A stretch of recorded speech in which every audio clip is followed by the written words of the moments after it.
अस्सलाम वालेकुम नाज़रीन, एक्सप्रेस स्पेशल के साथ मैं हूं मुबश्शिर हाशमी। कहते हैं आज़ादी एक नेमत है, हमें भी आज़ादी मिले 69 बरस हो गए और अब से कुछ देर बाद जश्न आज़ादी का आगाज़ होगा जिसकी भरपूर तैयारियां जारी हैं। लेकिन आज कुछ संजीदा सवालात का वक्त है और बात करेंगे उन 69 सालों में क्या खोया और क्या पाया। क्या वो मकासद पूरे हुए जिनके लिए प्यारा पाकिस्तान हासिल किया गया था?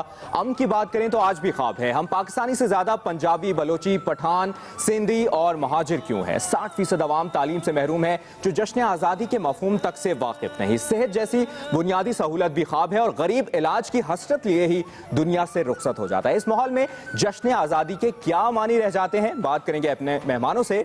आखिर वो वक्त कब आएगा जब कौम हकीकी मानों में जश्न आज़ादी मना रही होगी? इस तमाम तर मामले पर बात करने के लिए मेहमानान गिरामी ने हमें ज्वाइन किया है। लाहौर से हमें ज्वाइन किया है group editor Roznama Express Ayaz Khan sahab. आप तजिया भी करते हैं और तमाम तर सूरत हाल पर बात भी करेंगे। सलमान आबिद साहब भी लाहौर स्टूडियो में मौजूद हैं, तजियाकार हैं और इनसे भी हम बात करेंगे। साथ ही साथ जुल्फिकार चीमा साहब साबिक आईजी हैं, कॉलमिस्ट हैं, बुक राइटर हैं और इनसे भी तजिया लेंगे। साथ ही साथ उनके मौजूद हैं इम्तियाज गुल साहब, सियासी और दिफाई तजियाकार हैं। आप चारों मेहमानान गिरामी का बहुत बहुत शुक्रिया। सबसे पहले जुल्फिकार चीमा साहब, आखिर वो वक्त कब आएगा जब कौम हकीकी मानों में जश्न आज़ादी मना रही होगी? मुल्क को अंदरूनी और बैरूनी चैलेंजेस से आज़ादी कब मिलेगी? बिस्मिल्लाहिर्रहमानिर्रहीम। देखें, दुनिया के तमाम दानिश्वर और मुफक्कर इस बात पर मुत्तफिक हैं कि आज़ादी सबसे बड़ी नेमत है और ग़ुलामी सबसे बड़ी लानत। इसलिए मैं पॉजिटिव टोन से बात शुरू करूंगा। और देखें, इस मुल्क के तमाम लोग, हर शख्स आज़ादी की नेमतों से फैज़याब हुआ है। हम जब आज़ाद हुए तो किकरों के कांटों से फाइलें जोड़ने वाला मुल्क आज एटमी कुव्वत है। देहात जहां कच्चे रास्ते भी नहीं थे, आज वहां पुख्ता सड़कें हैं, बिजली है, गैस है। जो लोग पैदल थे साइकिल पे चढ़ गए, साइकिल वाले मोटरसाइकिल पे चढ़ गए। हर शख्स के पास मोबाइल फ़ोन है। आज से 30 साल पहले मेरे अपने गांव के 50% मकान कच्चे थे, आज तमाम मकान पक्के हैं, कोई एक भी कच्चा नहीं है। हमारे यहाँ देखें, मीडिया आज़ाद है, इतना आज़ाद शायद यूरोप में भी ना हो। जुडिशरी बड़ी पावरफुल है, हर जगह सूबों में, मरकज़ में डेमोक्रेसी है। ये हमारी अचीवमेंट्स हैं और जिन पर हम फख्र कर सकते हैं। मगर कुछ नाकामियाँ भी हैं। नाकामियाँ भी सुन लें, बड़ी तेज़ी से मैं बताता हूँ कि यहाँ जमहूरियत डीरेल होती रही, मिलिट्री इंटरवेंशंस हुई, कानून आइन शिकनी हुई। हम अकाउंटेबिलिटी का कोई मैकेनिज्म इवॉल्व नहीं कर सके। रूल ऑफ लॉ का कल्चर यहाँ डेवलप नहीं हुआ। हुकूमतों ने गुड गवर्नेंस का मुजाहरा नहीं किया और तालीम को हमने प्रॉपर अहमियत नहीं दी, उस्ताद को इज्जत नहीं दी। लैंड रिफॉर्म जो कई मुल्कों में हो चुकी हैं वो हम नहीं कर सके। और नई नस्ल जिनको ये देखें ज़हनी गुलामी और एहसास कमतरी से निकालने के लिए बिल्कुल बहुत से मसाइल हैं जिन पर काबू पाना अभी बाकी है और बहुत से चैलेंजेस हैं जिनको अभी भी अचीव करना है। तो इम्तियाज गुल साहब, चैलेंजेस भी सामने हैं और हम एक अरसे से सुनते आ रहे हैं कि मुल्क नाजुक वक्त से गुजर रहा है। तो आखिर वो वक्त कब आएगा जब हम कह सकेंगे कि आखिरकार मुल्क नाजुक वक्त से गुजर गया है और आज़ादी का महीना जिसमें हम खुशियां मनाने के लिए इकट्ठे होते थे, अब वहां पर धरने होते हैं, मुजाहरे होते हैं, एहतजाज होते हैं। आखिर वो वक्त कब आएगा? देखिए, इसके लिए कोई टाइम लाइन तो मुकर्रर नहीं कर सकते। हमें इस बात पे खुशी होनी चाहिए कि हम सब आज़ाद हैं। हम आप इस तरह एक बिल्कुल आज़ाद ज़राए इब्लाग में अपने ख़यालात का इजहार कर पाते हैं। और जिस आइडियल वक्त की आप बात कर रहे हैं, शायद वो किसी भी माशरे में नहीं आता। मुझे अभी भी याद है, मैं 1985-86 में जब जर्मनी में था तो वहाँ पर एक बहुत बड़ा स्कैंडल सामने आया था। एक अखबार से वाबस्ता सहाफ़ी थे, तो उन्होंने तुर्कों के भेस में मुख्तलिफ फैक्ट्रियों में काम किया और उसके बाद उन्होंने किताब लिखी और उसमें उन्होंने उन तमाम खामियों को एक्सपोज किया, बेनकाब किया जो उस वक्त के लेबर मार्केट में मौजूद थी, जिसकी वजह से तुर्की से आए हुए वर्कर्स और दूसरे मुल्कों के जो वर्कर्स थे उनका काफ़ी इस्तेहसाल किया जाता था। हालांकि उस वक्त 1985-86 के दौरान जर्मनी का शुमार उन मुआशरों में होता, उन ममालिक में होता था जो कि स्कैंडिनेविया उनके बराबर थे और जहाँ पे आम आदमी की फलाह को काफ़ी मुकद्दम समझा जाता था। आम आदमी को बहुत सहूलियात हासिल थी। रियासत بہت خیال رکھتی تھی.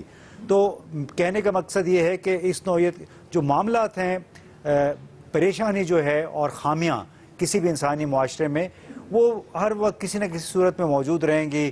حکومت اور اپوزیشن کے درمیان مکالمہ جاری رہے گا, اور غالباً جو زندہ معاشرے ہوتے ہیں ان کا حسن یہی ہے کہ ایک طرف حکومت ہے, دوسری طرف اپوزیشن ہے, اور اپوزیشن کا بنیادی کام یہی ہوتا ہے کہ مسلسل بہتری کی طرف بالکل مسائل کو اجاگر کرتی رہے اور حکومت کو ایک ٹف ٹائم دیتی رہے. ایاز خان صاحب, امن و امان کی اگر بات کریں تو 69 سال ہو گئے, 69 سال بعد بھی ہم دیکھتے ہیں کہ آج اجلاس ہوتے ہیں, میٹنگز ہوتی ہیں. نقص امن کا اصل ذمہ دار کون ہے؟ آخر کیا وجہ ہے کہ امن و امان ابھی تک صحیح طریقے سے قائم نہیں ہو سکا اس ملک میں؟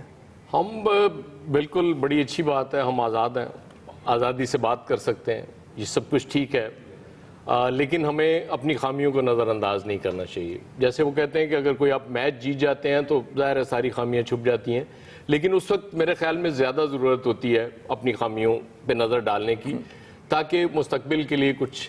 ہمارا مبشر سب سے بڑا جو المیہ رہا ہے اس قوم کا, ریاست سے بہت سی غلطیاں ہوئیں, بہت سے مانسٹرز ہم نے پالے جو آج بھگت رہے ہیں. جب امن و امان کی آپ بات کرتے ہیں, اب ان پہ قابو پانے کی کوشش کی جا رہی ہے, اور وہ ہم پہلے مانسٹر بناتے ہیں, جب وہ بن جاتے ہیں اس کے بعد پھر ہم ان پہ قابو پانے کی کوشش کرتے ہیں. ہمارا سب سے بڑا المیہ شخصیت پرستی رہا. ہم نے شخصیات کو بلڈ کرتے رہے ہمیشہ, اداروں کی طرف ہم نے توجہ نہیں دی, اور ہم سمجھتے تھے کہ ہم سے پہلی جنریشن کچھ خاص نہیں کر سکی. ہم میں بڑا جذبہ تھا جب ہم نوجوان ہوا کرتے تھے کہ شاید یہ جنریشن کچھ کر پائے گی, لیکن افسوس ہم بھی کچھ خاص نہیں کر سکے. اب ہماری نظریں ہم سے بعد میں آنے والی جنریشن پہ ہیں, تو ہم جتنی جنریشنز آج تک آئی ہیں ان سب نے غلطیاں کی ہیں, اور ہمارے حکمران لیکن غلطیوں سے سیکھنا بھی تو ہوگا نا ایاز خان صاحب. دیکھیں غلطی سب کرتے ہیں, لیکن غلطیاں دہرانے والی قومیں پیچھے رہ جاتی ہیں.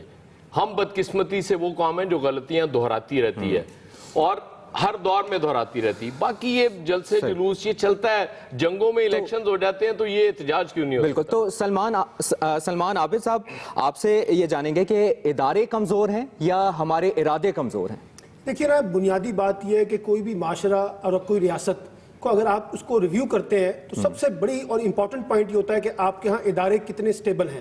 انفارچونیٹلی پاکستان کے اندر اداروں کی حکمرانی تو کبھی رہی نہیں ہے. پاکستان میں تو عمومی طور پر افراد حکمران رہے ہیں, اور وہ جو فرد ہیں انہوں نے آ کے اداروں کو اپنے مرضی, منشا اور خواہشات کے تابع چلایا ہے. یہی وجہ ہے کہ یہاں افراد کی حکمرانی نے نہ صرف اداروں کا بیڑا غرق کیا, بلکہ ملک اور ریاست کا جو کریکٹر ہے اس کو بھی برباد کیا ہے. اس لیے میں یہ کہتا ہوں, دیکھیے نا, آج پاکستان کے اندر انسٹیٹیوشنل کرائسس اتنا سویر ہے. آپ عدالتوں کو دیکھیں, آپ اپنے انتظامی اداروں کو دیکھیں, آپ پولیس کے سسٹم کو دیکھیں, اتنی ہم نے پولیٹیسائزیشن کی ہے اپنا ہاشمی صاحب کہ آپ کو اندازہ نہیں ہے کہ اب وہ ادارے جو ہیں وہ قانون کے تابع آپریٹ نہیں کرتے, وہ تو فرد کی خواہش کے ساتھ اپنے آپ کو تابع کر رہے ہیں. تو میں سمجھتا ہوں کہ جو بنیادی کرائسس ہے پاکستان کے اندر آج بھی, وہ اداروں کا کرائسس ہے. اور جو دوسرا بڑا کرائسس ہے وہ یہ کہ جو ریاست ہوتی ہے نا, ریاست کا اور شہریوں کا جو باہمی تعلق ہے وہ ڈے بائی ڈے کمزور ہو رہا ہے. آپ کسی سے جا کے مائک اٹھائیں اور باہر لوگوں سے پوچھیں, لوگوں کو ریاست سے بہت سی شکایات ہیں, لوگوں کو حکمرانوں سے بہت سی شکایات ہیں.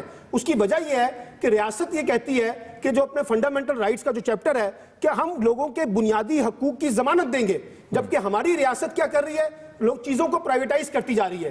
تعلیم کو پرائیویٹائز کر دیا, صحت کو پرائیویٹائز کر دیا, سیکیورٹی کو پرائیویٹائز کر دیا, ٹرانسپورٹ کو پرائیویٹائز کر دیا. تو جب آپ چیزوں کو پرائیویٹائز کریں گے تو پھر شہریوں کو کون پروٹیکٹ کرے گا؟ اور شہریوں میں خاص طور پہ وہ جو غریب ہیں, کمزور طبقات ہیں, ان کی تو آج ان کے مسائل کون سنے گا؟ تو یعنی چیمہ صاحب, اگر کہا جائے کہ ہمارے ادارے تو کمزور ہیں ہی, ہمارے ارادے بھی ساتھ ساتھ کمزور ہیں.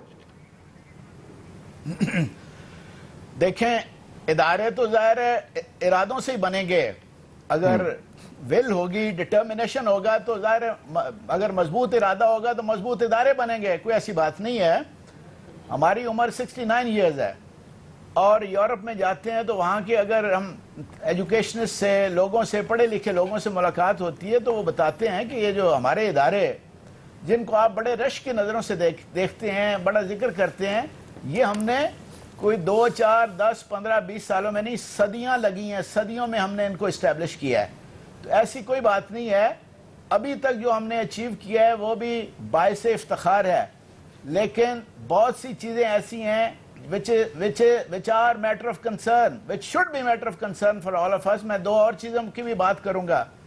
मैंने शायद नहीं कह सका जी कि हमने तालीम को अहमियत नहीं दी और उस्ताद को इज्जत नहीं दी जो वो डिजर्व करता है. जो कौमें आगे निकली हैं वहां तालीम को सबसे ज्यादा अहमियत, हम आज भी 2% 3% पे अटके हुए हैं और उस्ताद को बिल्कुल इज्जत नहीं दी जाती.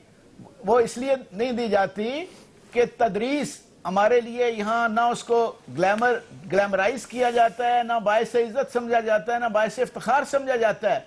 जिसको कहीं नौकरी नहीं मिलती वो सबसे अट्रैक्टिव ये कैरियर होना चाहिए. और ये गवर्नमेंट कॉलेज और लम्स और यूनिवर्सिटियों के स्टूडेंट्स जो हैं उनकी पहली चॉइस होनी चाहिए कि मैं उस्ताद बनूंगा और मैं टीचर बनूंगा, फिर हम आगे निकलेंगे. नंबर 2, नौजवानों को एहसास कमतरी में आपने इदारों का नाम लिया, और भी इदारों में बड़ी इस्लाह की गुंजाइश है. पुलिस में बड़ी रिफॉर्म्स करने की जरूरत है. क्रिमिनल जस्टिस सिस्टम पुराना आउटडेटेड है, बिल्कुल अब वो डिलीवर ही नहीं कर रहा. मगर देखें मीडिया की भी कोई पॉलिसी नहीं है.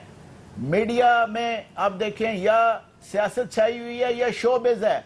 आप नई नस्ल को क्या दिखा रहे हैं कि या अहम तरीन दिनों के मौके पे भी या एक्टर है या एक्ट्रेस है या डांसर है, क्या हम कौम को सिर्फ यही बनाना चाहते हैं? वहां आप उस्तादों को क्यों नहीं लाते? बिल्कुल कई सवाल हैं जिनका जवाब जानना बहुत. सवाल ये भी है कि हमें सिंधी, बलोची, पठान, पंजाबी और महाजिर में किसने बांटा है, और अगर इसमें हाथ सियासतदानों का है तो क्या कौम का मुत्तहद होना सियासतदानों के इत्तेहाद से मशरूत है? एक ब्रेक के बाद दोबारा वापस आते हैं.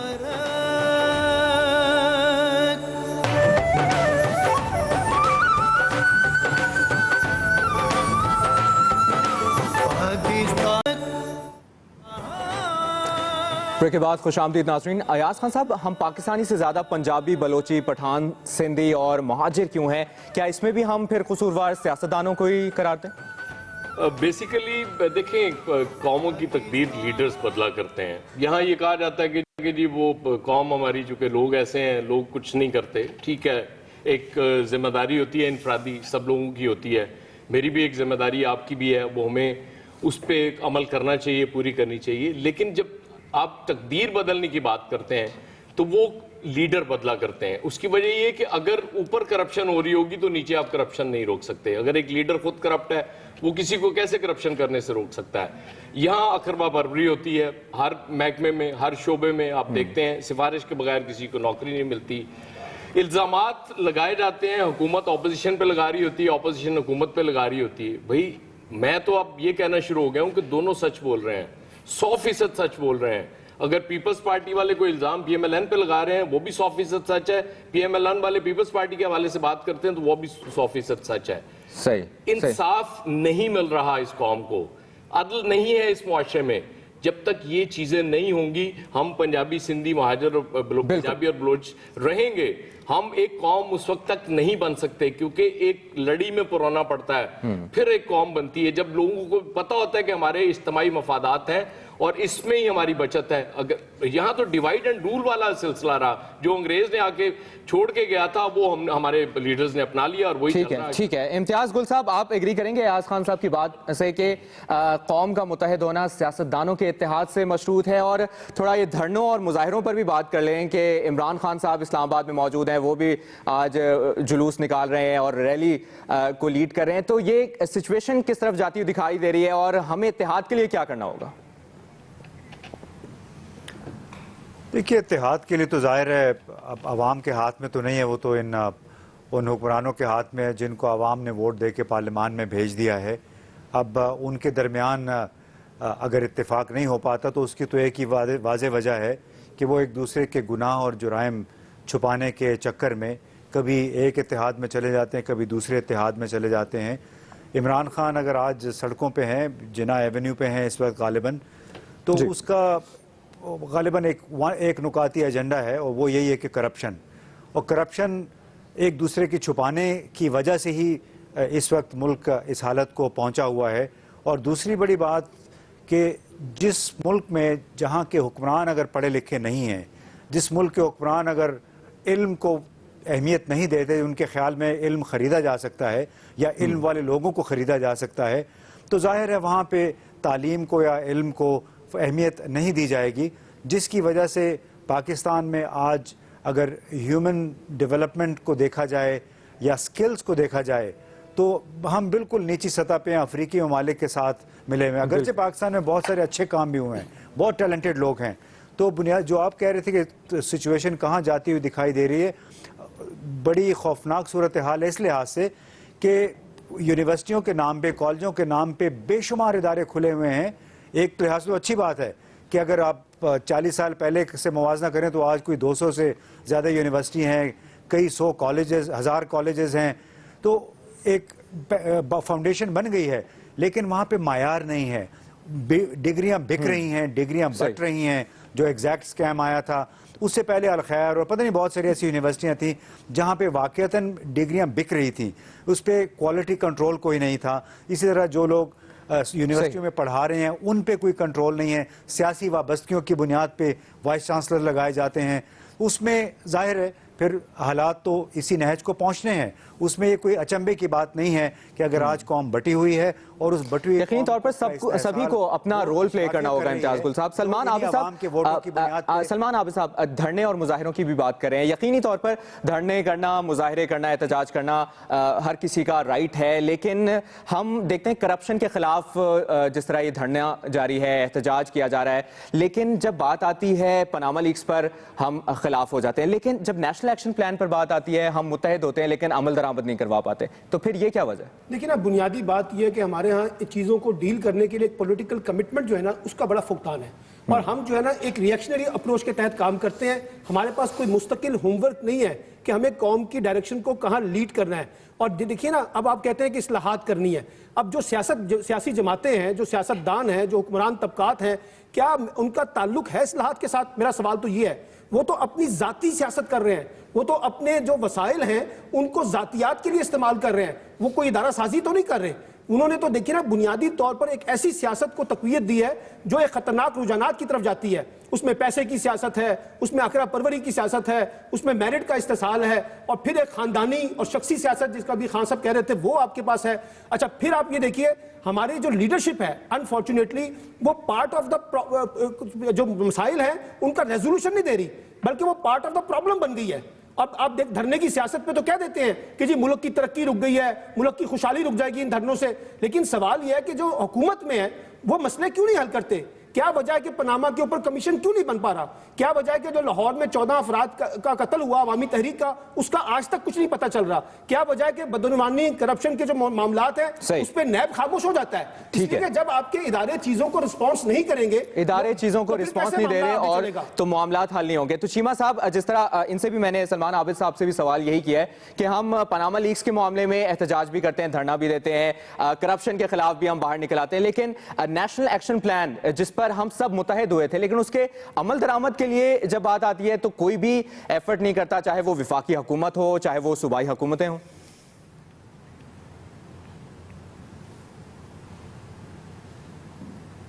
میری آواز جی چیمہ صاحب، آپ سے سوال کیا میں نے۔ میری آواز آ رہی ہے؟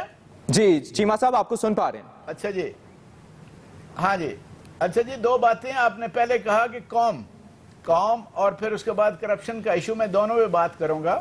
جی، قوم کو ایک سمت دینے، بلکہ نوجوانوں کو ایک ہجوم کو قوم بنانے کے لیے ایک سب سے امپورٹنٹ اور ایفیکٹو ٹول ہوتا ہے نصاب، تعلیمی نصاب۔ اور دنیا کی تمام اچھی قومیں، مہذب معاشرے، مہذب ملک، وہ نصاب ریاست خود تشکیل دیتی ہے، علاقوں کے ذمہ نہیں لگا دیتی کہ ہر علاقہ اپنا اپنا نصاب تشکیل دے، چاہے کوئی اسکول ہو، مدرسہ ہو، انگلش میڈیم ہو، Urdu medium, Pashto medium, French medium, عربی میڈیم، مگر نوجوانوں کو کیا پڑھایا جائے گا اس کا فیصلہ ریاست کو کرنا چاہیے، اور ریاست کو اس سے دستبردار نہیں ہونا چاہیے۔ ایک نصاب ہونا چاہیے، اسی سے ایک قوم بنتی ہے۔ آپ نے بات کی کرپشن، میں نے کہا کہ یہ ہماری وہ خامی ہے کہ جس کے متعلق ہم کوئی ایسا پرفارمنس نہیں ہے جس پہ ہم فخر کر سکیں، مگر دیکھیں میں 30 साल से ज़्यादा सिविल सर्विस में रहा हूँ और मैं आपके सामने ओपनली कह रहा हूँ कि मैं जहाँ रहा हूँ मैंने करप्शन को बर्दाश्त नहीं किया। मोटरवे का मुझे सरबराह बनाया गया तो पहले हफ्ते में 5 DIG मुझे रिमूव करने पड़े because of their disputed reputation. अगर मैं करप्शन के खिलाफ बात करूंगा, तकरीरें करूंगा, तो मुझे साबित करना चाहिए कि मेरे कॉल और फेल में कोई तजाद नहीं है। अगर मेरे साथ SP सारे लुटेरे और करप्ट हैं तो मेरी तकरीरें और मेरे वाज कौन सुनेगा? ये तमाम लीडरों को ये साबित करना चाहिए, तब उनकी आवाज पे कौम लबैक कहेगी कि उनकी टीम में, उनके करीब तरीन साथियों में वो लोग हों जिन पे कोई उंगली ना उठा सके, साफ किरदार के हों। नंबर 1।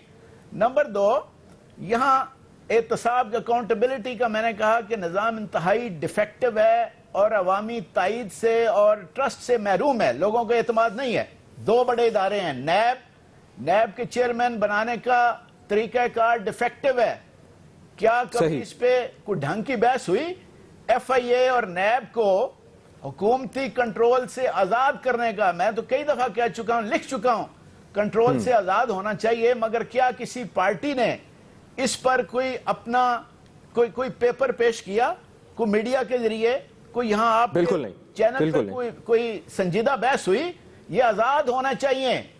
और दुनिया भर में ये इदारे जो हैं जिनके जिम्मे अकाउंटेबिलिटी है, बहुत से मुल्क ऐसे हैं, यूरोप को छोड़ दें, हम सारे मुल्कों ममालिक में भी ऐसे हैं कि जहां ये इदारे आजाद हैं और हर दूसरे चौथे दिन या हफ्ते बिल्कुल आप ठीक कह रहे हैं चीमा साहब, इदारों का आजाद होना और हुकूमत की जानिब से इल्जामात की जगह इम्प्लीमेंटेशन होना बहुत जरूरी है। और 60% अवाम तालीम से महरूम है जो जश्न आज़ादी के मफहूम तक से वाकिफ नहीं है। क्या आज़ादी का फल ये सब जान के कड़वा नहीं हो जाता? एक ब्रेक लेते हैं, ब्रेक के बाद इसी डिस्कशन को आगे बढ़ाएंगे।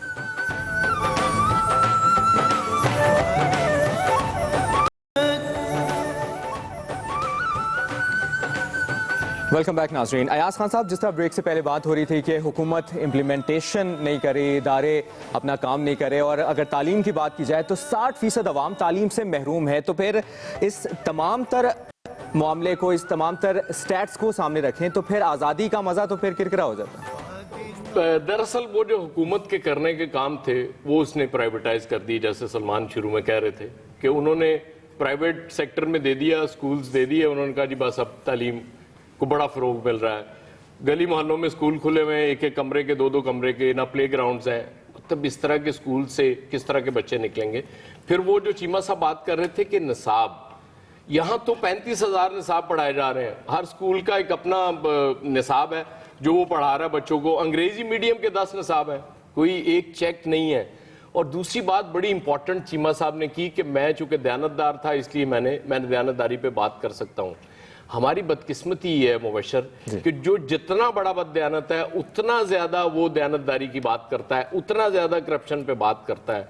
आप यकीन करें कि अगर ये सिलसिला खत्म हो जाए, कोई करप्ट शख्स करप्शन की बात ना कर सके करप्शन के खिलाफ, तो आपको कोई बंदा नहीं मिलेगा यहाँ बात करने के लिए।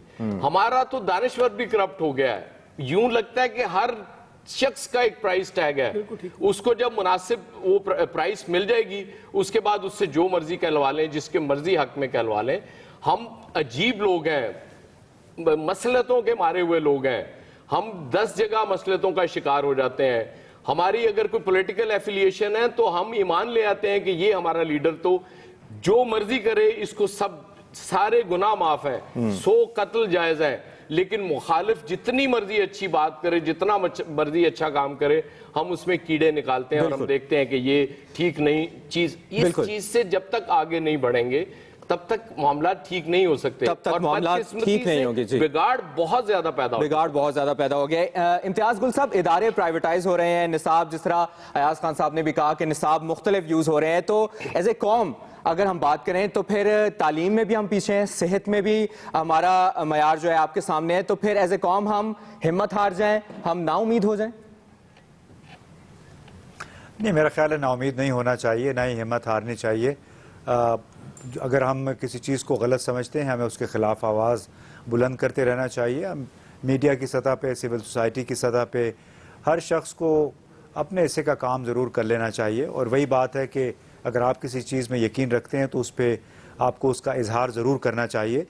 مثال کے طور پہ ہم سنتے ہیں بڑے بڑے جج صاحبان دوسرے اداروں پہ انگلیاں اٹھا رہے ہیں کہ وہ کام نہیں کر رہے حکومت کے. حالانکہ خود ہمیں دیکھ لینا چاہیے, جو شروع میں بھی بات ہوئی کہ 1860 کا کرمنل پروسیجر کوڈ ہے, CRPC جس کو کہتے ہیں, برطانیہ کا نظام ہے. وہاں پہ ہر 10-15 سال کے بعد 20 سال کے بعد اس میں کوئی نہ کوئی وقت کے مطابق, وقت کے تقاضوں کے مطابق تبدیلی ہوتی رہتی ہے. ہمارے ہاں آج تک اس میں تبدیلی نہیں ہو سکی, بلکہ ہوتا یہ ہے کہ کچھ عرصے کے بعد ایک نیا قانون آ جاتا ہے, چاہے وہ اینٹی ٹیررسٹ ایکٹ ہے, چاہے Pakistan protection of Pakistan act ہے. تو اس قسم کے آپ قانون پہ قانون آپ لاتے چلے جاتے ہیں, جبکہ جس نظام کو بہتر کرنا چاہیے, پولیس کا 1861 کا ہمارا نظام ہے وہ چل رہا ہے ابھی تک. یہ وزیر اعلیٰ اس پہ اپنا ویٹو لگا دیتا ہے. 3 صوبوں میں آج بھی عملاً پولیس وزیر اعلیٰ کے چنگل میں ہے. آزادانہ طور پہ پولیس کام نہیں کر سکتی, ان کی اپوائنٹمنٹس نہیں ہو پاتی ہیں. وزیر اعلیٰ جو ہے وہ ایون جو یونیورسٹی کے وائس چانسلرز ہیں ان کا انٹرویو خود کرتا ہے. اب سوال یہ پیدا ہوتا ہے کہ کوئی بھی وزیر اعلیٰ ہو, چاہے کسی بھی صوبے کا, کہ وہ کس حد تک کوالیفائڈ ہے کہ ایک تعلیمی ادارے میں کے سربراہ کی اپوائنٹمنٹ کو وہ خود اوورسی کرتا ہے, اور ان بیچاروں کو کئی مہینے تک انتظار کرنا پڑتا ہے کیونکہ وزیر اعلیٰ صاحب اپوائنٹمنٹ نہیں دیتے. تو یہ جب تک ادارے آزاد نہیں ہوں گے, خود مختار نہیں ہوں گے, جس طرح خیبر پختونخوا پولیس کو کچھ ایک آزادی خود مختاری ملی ہوئی ہے, تو وہ میرا خیال ہے کچھ نہ کچھ انہوں نے بہتر کام کیا ہے. لیکن ہمیں یہ نہیں بھولنا چاہیے کہ بحیثیت مجموعی ہمارا معاشرہ کرپٹ ہو چکا ہے. یہاں پہ انٹیگریٹی کا بہت شدید کرائسس ہے, چاہے وہ پولیس ہے, چاہے وہ سیاستدان ہیں, چاہے وہ دوسرے ادارے ہیں. اس میں ہر شخص بھاشن دینے کو تیار ہے, لیکچر دے دیتے ہیں, لیکن اپنے اوپر اس کا اطلاق نہیں کرتے ہیں, اور یہیں سے خرابی شروع ہوئی. آپ نے دیکھا ہوگا یہ گزشتہ 2 دن کے دوران اعتزاز احسن, خورشید شاہ اور وزیر داخلہ نثار علی خان کے درمیان یہ جو مکالمہ شروع یعنی ہوا اپنے ہے, گریبان میں کوئی نہیں جھانکتا. تو چیمہ صاحب, اگر پولیس ریفارمز کی بات کی جائے تو ہم سنتے آ رہے ہیں کہ پولیس کو کیپیسٹی بلڈنگ کی ضرورت ہے, پولیس ریفارمیشن کی ضرورت ہے, لیکن ایسا ہوتا نہیں ہے. کیوں نہیں ہوتا؟ کیا کمیاں ہیں؟ وجہ کیا ہے؟ دیکھیں, کیپیسٹی بلڈنگ بھی ہوتی رہتی ہے. جب ہم سروس میں آئے تو اس وقت پولیس کی اتنی کیپیسٹی نہیں تھی. آہستہ آہستہ دیکھا گیا کرائم چونکہ سنگین ہوتے گیا ہے, سنگین کرائم سے نمٹنے کے لیے پھر ان کی اچھی سے اچھی ٹریننگ بھی ہوتی گئی. اور کیپیسٹی بلڈنگ کا بھی اتنا بڑا مسئلہ نہیں ہے جتنا اوورآل سسٹم میں ریفارم کا مسئلہ ہے. اوورآل سسٹم جو ہے ظاہر ہے پرانا ہے, انگریز نے اپنے خاص مقاصد کے لیے یہ تشکیل دیا تھا اور بڑا اچھا انہیں سوٹ کرتا رہا, اس نے سرو کیا. مگر اب آزاد ملک ہے, ہمارے ساتھ جو ملک آزاد ہوئے ان کا پتہ کر لیں, کوئی بھی 1861 کے یہ پرانے فرسودہ نظام سے نہیں چمٹا ہوا. سب نے اس کو اٹھا کے پھینک دیا, اور ایک آزاد قوم کے لیے جس طرح کا اچھا نظام ہونا چاہیے پولیسنگ کا, جو ایک ایفیشنٹ بھی ہو, وہ انہوں نے بنایا ہے. یہاں بھی وہ بننا, ایک سیکنڈ میری بات سن, وہ بننا چاہیے. اور کرمنل جسٹس سسٹم بھی آپ دیکھ لیں, ہر ضلع کچہریوں کے باہر ہزاروں لوگ صبح سے شام تک بیٹھے رہتے ہیں, اور دوسرے دن آپ جائیں پھر اسی طرح وہی مجمع لگا رہے گا. اس کا واضح مطلب ہے کہ یہ سسٹم جو ہے یہ ڈیلیور نہیں کر پا رہا. کیا کوئی سنجیدہ کوشش ہوئی کہ کرمنل جسٹس سسٹم ہی ہم تبدیل کر لیں؟ اس میں ریفارم کی ضرورت ہے. میری اپنی ججز سے بات ہوئی, وہ خود تسلیم کرتے ہیں کہ واقعی یہ ڈیلیور نہیں کر پا رہا.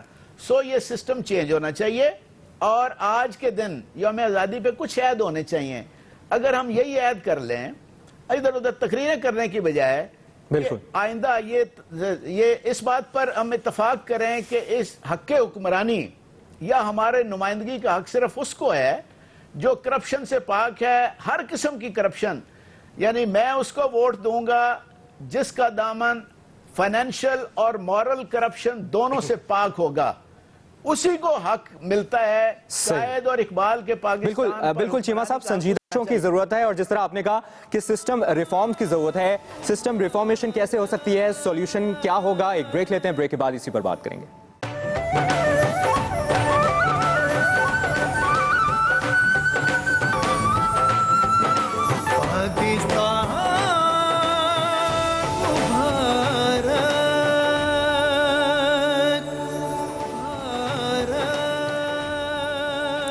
वेलकम बैक नाजरीन। सलमान आबिद साहब, ब्रेक से पहले बात हो रही थी संजीदा कोशिशों की, सिस्टम रिफॉर्मेशन की। सिस्टम रिफॉर्म कैसे आएगा, सोल्यूशन क्या है? देखिए ना, सोल्यूशन तो बुनियादी तौर पे पाकिस्तान की सियासी क़यादत ने और पाकिस्तान की सियासी जमातों ने पेश करना है।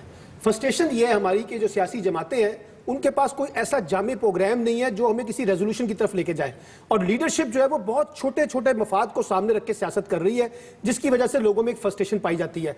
मैं तो इस बात का हामी हूं कि पाकिस्तान में एक नई हकीकी सियासी जद्दोजहद की जरूरत है। और देखिए ना, कायदे आज़म का तस्वर पाकिस्तान क्या था, वो पाकिस्तान को एक फलाही जमहूरी इस्लामी रियासत बनाना चाहते थे। अब हम पड़ गए हैं एक सिक्योरिटी रियासत के तौर पर, और पाकिस्तान अब इस वक्त एक सिक्योरिटी स्टेट के पैराडाइम में चला गया ना। तो अब इस सिक्योरिटी स्टेट के पैराडाइम से निकलने के लिए हमें वापस एक फलाई रियासत की तरफ जाना होगा। इन सियासी जमातों को झंझोड़ना होगा, इन सियासी जमातों की क़यादत को झंझोड़ना होगा।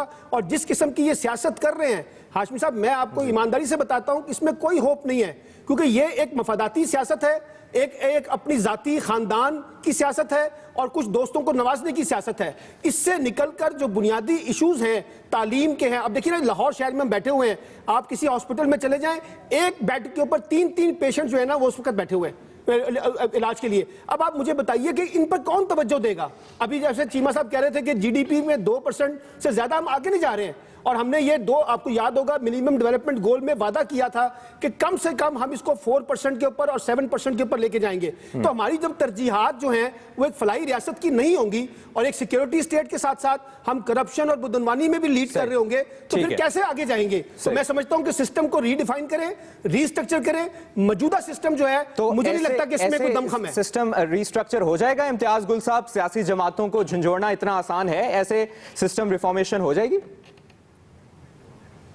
देखिए, मैं तो इस हवाले से कोई बहुत ज़्यादा पुरुमीद नहीं हूँ, इसलिए कि अगर हमारी तकदीर में लिख दे गए हैं जरदारी, गिलानी, शरीफ्स, मजारीज़ कि इन्होंने हम पे अगर हुक्मरानी करनी है, तो ये पढ़े लिखे लोगों को कहाँ पे इंट्रोड्यूस मुतारिफ करवाएंगे? रूल ऑफ लॉ पे कैसे जाएंगे अगर आपने बंदर बांट करनी है सिर्फ अपनी किचन कैबिनेट के ज़रिए? वो एक वज़ीर आला कहता है कि मुझे इख्तियार ही नहीं है रेंजर्स को इख्तियारात देने का। मसलन वो बाहर बैठे हुए, इस तरह वो दूसरी एक पार्टी है उनके भी रहनुमा बाहर बैठे हुए हैं, जहाँ पे आपके असल इख्तियारात के हामिल लोग बाहर बैठे हुए हैं। अगर वो वाक़ईतन इस मुल्क के साथ उनके मफादात वाबस्ता हैं तो उन्हें तो पाकिस्तान के अंदर होना चाहिए। लेकिन इसी वजह से मैं कोई बहुत ज़्यादा पुरुमीद नहीं हूँ। लेकिन सही चीमा साहब मुख्तसरन आप भी कमेंट कर दीजिएगा, किस तरह से सिस्टम रिफॉर्म आएगा, क्या होगा? देखें जी, जिंदा मुआशरे कुछ ऐसी उन कौमों में ऐसे दिन आते हैं कि जहाँ वो अहद करते हैं। सही, अगर हम ये अहद करें और मन हसल कौम अहद करें जो हमें आज़ादी, वो ऐसा नहीं है। आपने कहा कि जी उसका मज़ा किरकरा नहीं, ऐसी बात नहीं है। आज़ादी बहुत ऊंची चीज़ है। ये ऐसा नहीं है क्रिकेट मैच जीते और कोई एहसानिया हो गया और मज़ा किरकरा हो गया। आज़ादी का मज़ा नहीं किरकिरा हो सकता। ये बहुत बड़ा, इससे बड़ी नेमत ही कोई नहीं है। अल्लाह ताला बिल्कुल ठीक कह रहे हैं। अयाज खान साहब, फाइनल कमेंट आप आयत पे। अच्छा, मेरी बात सुने ना। जी मुख्तसर वक्त है। जी चीमा साहब, जी